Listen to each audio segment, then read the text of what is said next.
right, let's do it. And another one, KUAM News after party. Great set of candidates we had tonight, and a great set of panelists here with us.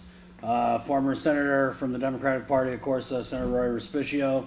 Good evening, Chris. From the University of Guam. He's a pollster. He's a political commentator. With his hoodie. He's got his hood on. Look out, Dr. McNinch. And former Senator Carlotta Guerrero. Nice to see you. It's good to be back. It's good to be here at KUAM again. Yes. And Former of course, director. my partner Sabrina Salas Matanani. So pretty interesting mix of candidates tonight. I was impressed with Kelly.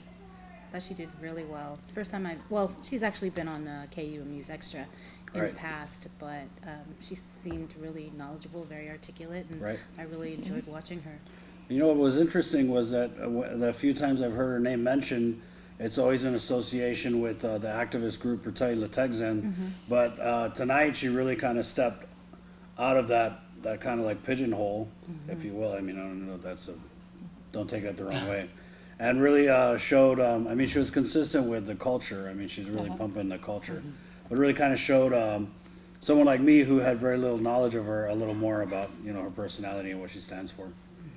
I thought it was, I always appreciate anybody that mentions the aquifer, you know, and can talk about water resources and conserving and protecting Guam's safe drinking water. So I really, I like specifics on the environment, not just when somebody says, you know, we've got to protect the environment. I like it when they get down to the aquifer and start talking about the aquifer. But on the other thing that you're mentioning about Kelly in a personal way is when she revealed that she'd spent time in a homeless family, that her family had been homeless, and that perspective I thought was really important that she shared it, and then just imagining what that would bring to a legislative body, that personal understanding of this very, very troubling issue that we're dealing with here on Guam. Right.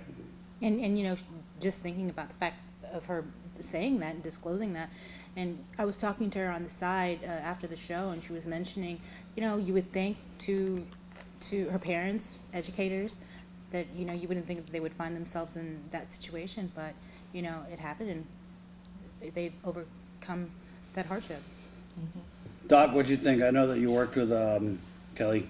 Kelly's a wonderful lady. I've known her for many, many years, and I knew her as a graduate student at UOG. She was a student over at MARC, the Micronesian Area Research Center, really devoted to studying Guam.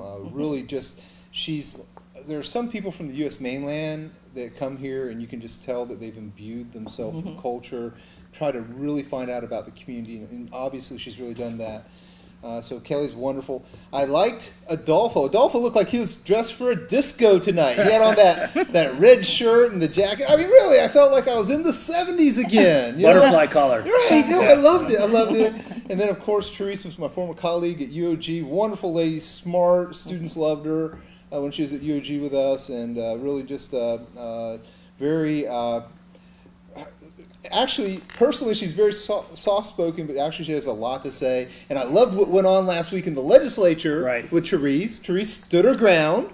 I think that was great, and that showed me a whole other side of her. And certainly I'm here with two wonderful senators, and they know all about that. And she stood her ground. That impressed me. I thought well, that's it was really what she cool. said when she was on She's a fighter. G18, I'm a fighter. So, Senator Respicio, I know that we had, 3 Democrats tonight. Out of those 3, it kind of seems like they're pretty good quality candidates based on their answers. Yeah, absolutely. You know, we saw 3 Democratic candidates for the legislature, and I thought, like all you did, they all did wonderful. And it just underscores the kind of talent that the Democratic Party is fielding for this election. I agree with all the comments regarding Kelly. Kelly, she's married to a Taitano. She's married to Tyrone Taitano, the son of former Speaker Carlos Taitano. So at the same time, Kelly is trying to introduce herself to the community. Her parents are educators, and so just the Marsh name alone, many people, many students who went through the public school system should be aware of her family name. But it also helps that she talks about the kind of the other parts of her family where she's married to Tyrone, like I said, and she talks about that on the campaign stump. And I think all of them did wonderful tonight. I think it was interesting in that she's probably like the least white lady candidate we've ever had. Well, she's being drafted by Guma Joe Amti together with Sabina Perez. Yeah. And so Kelly's coming from an activist role, Yeah. but I agree with you, Chris. This is probably the first time where she started talking. She probably done it before, but the first time she had the opportunity to talk about issues beyond just Right. these issues that she's being I saw, activist for. I know you said there were 3 Democrats, but I Yeah. saw 2 strong female candidates. Yeah, well, Yeah. I was Yeah, going to say yeah. that too, yeah. And yeah. Doc, you've been talking about not just a majority in the legislature, but a female majority. Yeah, and there's a key point, a big point. I want to make sure everybody hears this. If we elect 8 or more females to the legislature, which very well could happen, they should form the majority on the basis of gender rather than partisanship and be unique, be the first women's-based legislature with a legislative minority based of women as the basis, and kind of make history. That'd be a really neat thing. Well, I can say that will naturally happen because that's how Yeah. the women lawmakers roll. That's what happens when I was really so happy to hear Vice Speaker Therese Terlahi talking about the problem of homelessness and children being homeless. So one of our programs at the Itsuda Foundation is Island Girl Power, and we are next to this forest. And in that forest, there had been some horrible events that took place that where young girls had been raped. And so we brought that to the attention of the lawmakers, the women lawmakers. So when we went there, all of our meetings were with the women lawmakers, and they marched into CPS, and then they started, and then we backed away because they got it, and they took the ball and they ran with it. So I really feel that what you're talking about is something that will happen. It's just how we roll. Hey, yeah, that's how we roll. And there's 9 female course, yeah. Democrat senatorial candidates, right? Yeah, And then and also a few Republican ones. 6 on the Republican few side. Republican incumbents, too. Right, yeah. Mary and certainly Regine, You- Talina. What I wanted to ask with Senator Adolfo Palacios, I'm kind of wondering, like, the mentality of the electorate, people who weren't reelected for whatever reason, are the voters ready to give those people another shot? And there's a few. You have Senator Tina Munoz Barnes. Well, maybe is it only those two? No, and no, Adolfo? then you have Tello Tidegway, Oh, former Senator Tello, Tidegway. right. Well, we've talked about this on the after party Yeah. several times, that I think given that there were 7 incumbents that didn't make the last election, and we had a lot of new senators, and we're starting to hear that they kind of want some semblance of stability, and so possible that this would be a good time for Senator Barnes and for Senator Palacios and even Senator Tello Tidegway to try to break back into the legislature. And I mean, that's got to be what they're trying to do. But yeah, but also along with the current incumbents now, I mean, Vice Speaker Therese Terlahi brings a wealth of information and institutional knowledge and experience to Right, the legislative right. body. I mean, And The learning curve I is have just a lot of the learning curve is just Yeah. so wicked, Right. you know, and so that's something that they don't teach you. You don't get that. You don't know how to read the room, and that's so important when you get into the legislature, when you're on the floor, how to read the room. There's so much to learn. Just what goes into a budget, where you start to understand what comes in with the grading and clearing permits and how that money helps culture, et cetera. Just so many nuances in the budget process that Right. it takes you a long time to learn. So I do always like a mix of experience. When I came into the legislature, I came in and learned with Speaker Joe T. St. Augustine, John Ogden. There was just Forbes. some. He came in with me. Right, So, but when we came in, I learned by some really experienced I lawmakers. remember when Senator Carlotta was a member of the legislature, although she says there's so much to learn, she came in with a lot of information as well, former journalist, and but along with having to learn so much, there's a sense of political maturity that must also occur. Right, and then if you look at these newbie freshman senators we have, I mean, what a time to become a freshman senator with this crisis that's going on with I mean, so many things going on, and we talk about on-the-job training, And we've really seen with a few of the candidates a big difference between the first half of their term and the second half of their term. And, I mean, some of them have really surprised me. Well, one quick thing I was going to mention. I've talked to many, I make it a point to talk to almost every single former senator, former governor possible. I talk to them in depth. And by the way, we have two wonderful former senators here. I wish both of y'all would run for office next time around. Right? Absolutely. Every senator I talk to, every former governor I talk to, talks about one thing. That is, they have regret. They have an unfinished work. They had something that they wanted to do, and they couldn't do it because either they didn't have enough time or they couldn't get enough people to support them or go along with them. The idea was too new or too radical at the time to get out and running, and every single one of them feel that way. And so I certainly want to say, jump back in. If you fall down, get back up. And if you got unelected, try to get yourself reelected. Nothing wrong with that. Unfinished. You know what? People who run for office have guts. And if you're not running for office and you're quacking about people who are in office, you ought to run for office yourself and see how hard it is. Okay. Wow. How long have you been feeling this? It's the hoodie.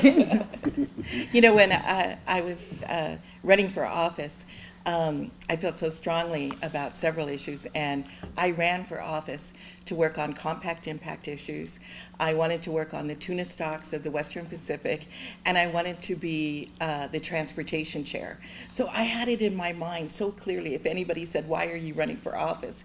I could tell you exactly why I was running for office. And so I always like to work in the voids, find the really complex things that nobody wants to touch and work on. And that's what I would say to new candidates is it's hard for you to be the leader of the pack on education or healthcare, but go pick homelessness or go pick compact impact or go pick, saving the aquifer, and you'll be the leader of the pack. It's find where, and go say, I'm going to be the one that tackles excess land, and you'll be the leader of the pack. Work in the voids. With the compact impact, I mean, we've had a couple candidates mention that on D18, but I'm surprised it's not more of a hot button issue given the impact of migrants and, the strain on social services and just like the overall financial crisis that we're in. I mean, we're looking at, what is it, $1 billion or hundreds of millions? Nothing could stun me more. Nothing stuns me more when I sit there and I watch the legislature and they'll say things like, let's close a fire station or let's close the pool. And they do not mention that the government submitted an invoice for $148 million every year and gets back $16 million. That's the gap you got to close between $16 million and $148. That's the gap.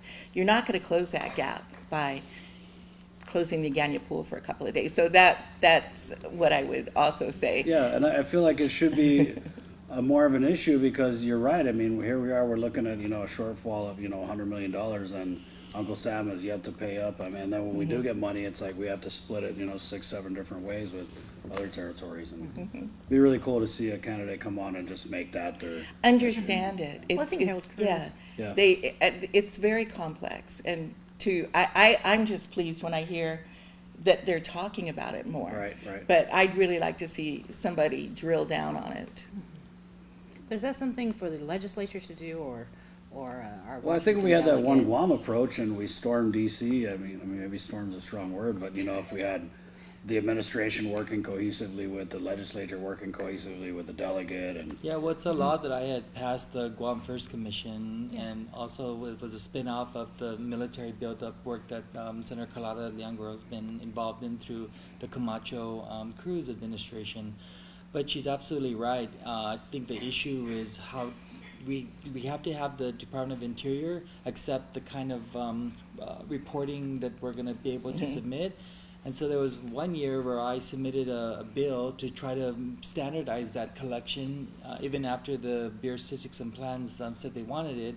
But it was vetoed, but not under that administration she worked for. But it was so. In answer your question, what role does the legislature play in this? The legislature can make these kinds of laws so that these policies are put in law, so that it doesn't change after the administration changes. Doc, I want to ask you about former Senator Adolfo Palacios. Here's a guy who, I don't know, I can't even remember anything that he did as a senator, but there's always a lot of... He gave up his salary. He gave up his salary. For a year. For a year. Yeah, when he first got elected, he gave up his He, salary. he Wow. viewed himself as the law enforcement senator. Right. He did quite a number of various adjustments to the law enforcement process, the post-commission, some of the other important and vital angles for the legislature. And I think a lot of times when you do that sort of work, it's not the stuff that Yes, really makes yes. people excited, but it makes the police happy or not happy. I mean, it makes various constituencies happy. They call it like housekeeping. Yeah. Housekeeping legislation, and there's a whole lot of it that you have to do, especially if you're a chairman. But, you know, it's not anything you're on the side of the road waving at. I amended the rules and regulations on uniformity of da-da-da-da. Yeah, but it's important. I served with Senator Palacios when the entire time he was in the legislature, and I found him to be a very reliable colleague. Very reliable, and if whatever the issue was, he I would do be find able that. to listen. He was always, he didn't really matter to him if it was a Democrat or Republican That's issue. so true.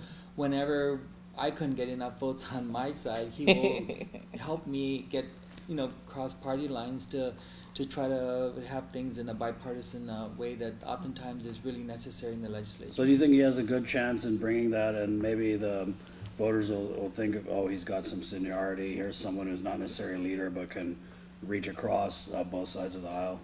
Yeah, and I think he is a leader, though, Chris. I think given his background, he was chief marshal of the judiciary. He, right now, he owns Palacios Security, so he's a business owner. So he understands the, you know, the struggles that small businesses face. And so I think maybe the years that he he stepped out and is not a senator, sometimes the value there is they're coming in, they're, you know, they're like retooled, they're re-energized. Rested. I don't know if it's rested, but All I know is he answered his cell phone when I called him Yeah. for something a Oh, couple see. months ago. And he made it a priority, I think, tonight, or he said that would be his priority, is to focus on the government's Yeah. finances. So, I mean, practically every question, it came back to working on the shortfalls within the government. He has an interesting backstory too. He came originally from Saipan. He wasn't a U.S. citizen originally. He had to earn his U.S. citizenship. Really interesting, neat little points about him. He's also a police captain. Police Really neat background. I wish we can get sometimes some of our candidates, and I'm not talking about any of the candidates tonight, talk about the big issues. I'd like to see at some point our discussions lead into talking about a casino for Guam. To be blunt, we have to compete with the CNMI a little bit, not compete with them, but try to look at some of their models and how they've addressed some of these problems. The other thing I'd like to see at some point our leaders talk about, whether in the legislature or the governor's office, is to create a residence commission for Guam where we can restrict who lives here. If you can't pay for your family when you live here, maybe you shouldn't live here, unless you have like a family support network to take care of you. We shouldn't be expected to take care of everybody from everywhere and be all things to all people. And that's what our problem is. We can't say no. We're not very good at saying no. Now, I know that's controversial. I'm just trying to be a little provocative. No, us Chamorros, we make an art form out of not saying no. Fair enough. Right. Well, on the flip side of what Dr. McNinch was talking about, I go all around Micronesia, and what I find needs to be done, some of the work that needs to be done, is that in all of the Western Pacific, Guam is the only place that we can own land. We can't own land anywhere else, but everybody, to the point that he was making, everybody can come here. But I really feel that the governments that are in the compact nations, I feel that they could be doing something, working with Guam and saying, we're going to give you guys the tax breaks to start a business over here, bring back the guy that's from Pohnpei that's been on Guam for 15 years and is now your supervisor of the tire shop, come back and partner with him, and we're going to give you these tax breaks for Yeah. X amount of time. It So isn't- I really think that there should be a pushback of our businesses have, and our revenue and our tax base has supported the health and education needs of the region for some time now. I think that our businesses could push further in and say, let's talk about that foreign investment code in the FSM and how prohibitive that is. That's And- really interesting, because when I've been around the, YAP and when I went to YAP and then Palau, you see a lot of like Chinese investment. You know what I mean? It's just interesting that you don't see, you know, like Guam businesses, like you said. But you know what when you said about Saipan and the casino, I mean, who would have thought that, you know, in 2018, we'd be looking at Saipan and they actually have like so much The money. surplus, and They don't know what you to had do the with numbers it, on and here we are struggling to, you know, cover a $100 million shortfall. That's just the irony. I But just that can't comes believe with a price, though. Right. And Yeah. if you look at Saipan, you might not remember Saipan the way Saipan was, you know. Mhm. Not saying it's good or bad, but Right. those are some of the things that you know, they have to be mindful of. I mean, When you're in- right though. Casino. I mean, it's such a, you know, it's a dividing issue, right? Look at. I'm being look at- provocative, of course. Yeah. Well, you know, the thing about Saipan throws wild punches. Saipan is never going to get on the ropes. Saipan is going to do something. And what they'll do is they'll do something as provocative as a casino. They'll all lease out land. A lot of people will make a lot of money and jobs. And then if in 7 years it's hitting too much, or they'll be gauging, oh, this is hurting too much, we're not getting enough. But in the meantime, we've paid down retirement, we've Right, paid off right, our land, right. we've Yeah, paid off this yeah. and that and the other. And then they're going to be watching it. I have trust in their leadership. It'll get rocky, but and then they'll have done something else, which might be recreational marijuana. Right. You know, they will do something. It's interesting because, I mean, like you said, it comes with a price. And when I was in Saipan, went there to do a show this year, and just going around and talking to a lot of like working people, they all had something negative to say about the casino. I mean, they were all like, "Oh, can you come here? Can you do something on this?" Or, "Oh, so and so's paid off," or, "Oh, they paid all the residents." So I'm not sure if there's a disconnect. I mean, obviously they do have a surplus, but you're right, it does come at a price. Yeah. And then usually when communities choose casinos, because their financial situation is like at the point of no return. And just as all the things that Senator Carlotta brought up, and all the surpluses they're having, the things they're being able to pay down, prior to that, their retirement fund collapsed. Yeah. And they had to reduce the pensions that these people were promised. And I mean, are we Who at the knows? point of no return though? I feel like we're almost there. We If are we're not at we the are point. We're we like are right pretty far past a point of reasonable control. if we do things like Senator Lulian Guerrero keeps talking about, collect uncollected taxes before raising taxes, and try to figure out ways that the government can support the development of new business and create new industries. Like, I think they're the only gubernatorial team on record that supports the adult use recreational marijuana, as long as it's regulated the way alcohol and tobacco is. And that's something Senator Palacios talked about too. Yeah, He yeah. said I he think would they be all came open. out for that. Yeah, yeah. Yeah, which is kind of interesting because usually the candidates that we have, they're all like, yeah, medicinal marijuana. I mean, that's an easy answer. You know, people voted for it.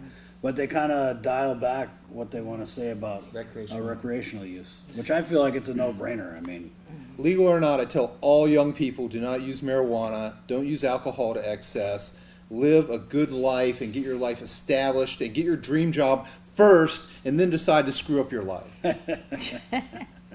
Let's talk about education and Right. the grades that don't know. the candidates assigned to was it the Department of Education, right? I think it was Therese who gave an A to teachers and A B. a B for DOE. I took my notes. Okay, as a what good did your notes student. say? hey, I would have killed to have these in high school. Kelly, she was just E for effort, right? She Yeah, never committed she to, didn't want to come out with a grade. Senator Palacios was A minus. A minus, and he explained the minus.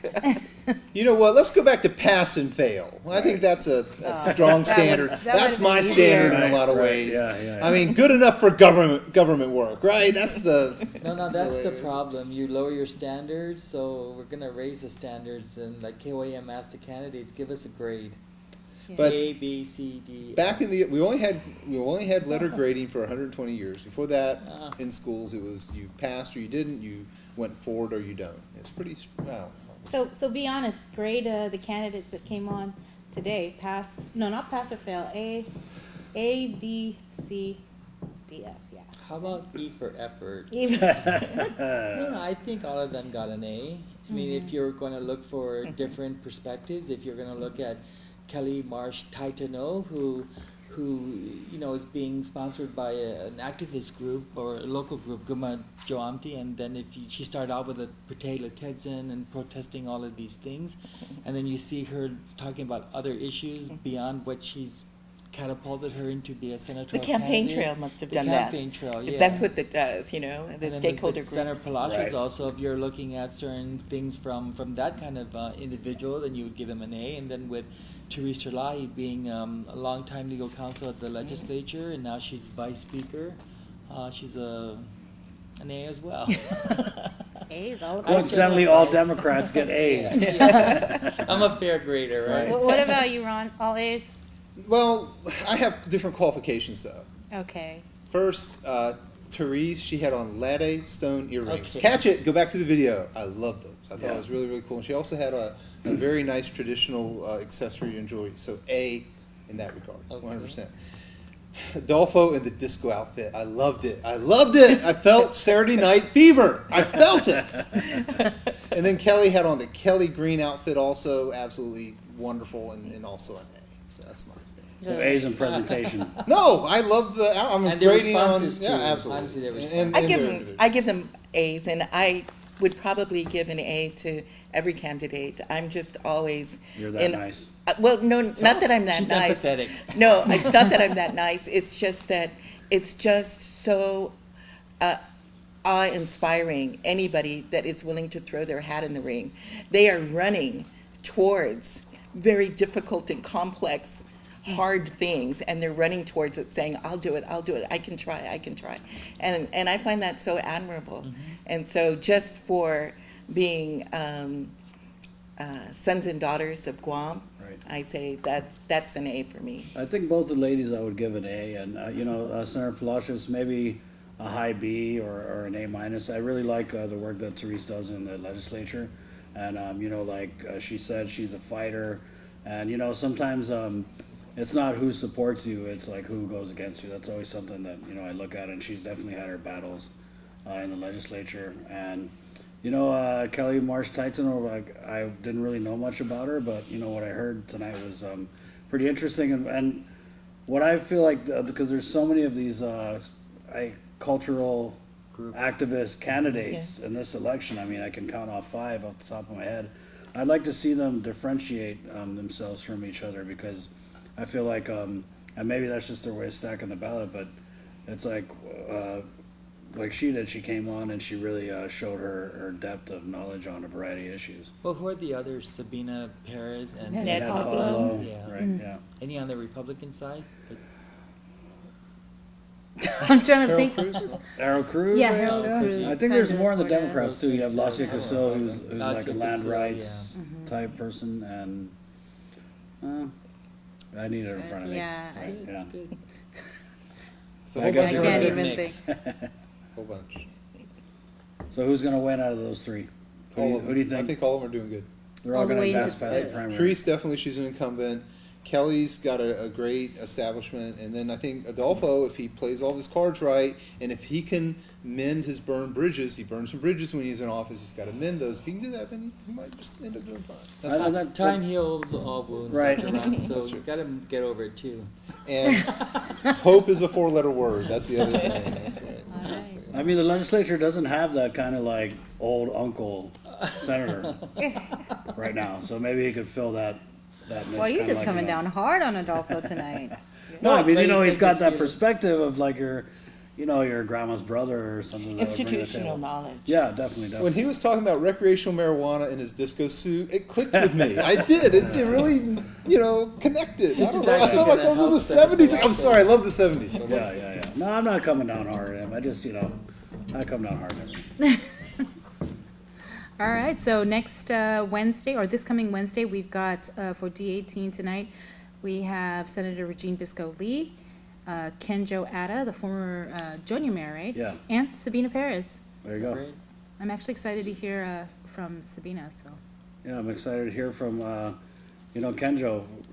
He was a mayor of Jordan and did some Right. good things in the village. And, he's got these signs out there, and instead of a picture or a prominent, 1,000 point font name, he's got these little sayings that are like, you are better than you think you are. He's just Positive got these little- quotes? Yeah, almost Like like, the a Circle K, 76 yeah. kind of thing, yeah. Where are his signs? Because I haven't seen his signs. They're yet. out there, yeah. They're little white, and then they've got like a little saying. in the Yeah, middle. everything's Yeah. different with the new law that Yeah. Well, that's something that, Fewer signs. how do you think that affects I liked it. campaigns? I liked having signs everywhere. Me too. I thought it Yeah. was like one of the cool things to have them And it really made everywhere. the Let playing everybody field let a it lot- rip, yeah. and then it would be over. I think it added to the fun of it all. And when you're a new candidate, getting those signs up, you might not Make have or the big, break. you might not be able to have the full page ads, but you can get your Right. relatives to put some signs up for you. Well, Dr. McNinch, an example of like how we can't say no is when you see, a chunk of private property that's got like a Lou and Josh, a Tenorio Ada, Frank Uga, and a Dennis Yeah. Rivers, all in the same They lot. could be hedging their bets. Say, I was with you from the beginning. I was with all of you from the beginning. Right. I had multiple signs, but you won, and I Yeah. voted for you. I gave you prime placement. That's right. That's right. You know what I love about Kenjo? I love his southern name. Yeah. Kinjo. Exactly. Reminds me I was back in Tennessee again or something. I don't know. I can't wait to see what he's campaigning on. So. Yeah, you never know what you're going to get with him. I've interviewed him a bunch of times, and it's always something different. And I feel like the Republicans, as we get more, deeper into the D18, there really is a diversity in the types of Republicans that are running. You have like some that are just running because of family connections. Obviously, you got your administration candidates. Then you've got the Republicans who are kind of outside that bubble. And I'm curious to see where Kenjo fits in that whole scheme. I remember one year, Governor Ada, I think he threw his entire cabinet at the legislature. Right. Do you remember Wow. that? Yeah. Everybody, the Right. prison director, the waterworks, all of them were running. And I think that was the time where you So had who to made- step away. So Joanne Brown made that race. La Morena, Mark Forbes. Mark Forbes, La Tony Morena, Blas. Tony I mean, that's a Wow. strong field, though. Felix. And they Felix. transformed the legislature. Yeah.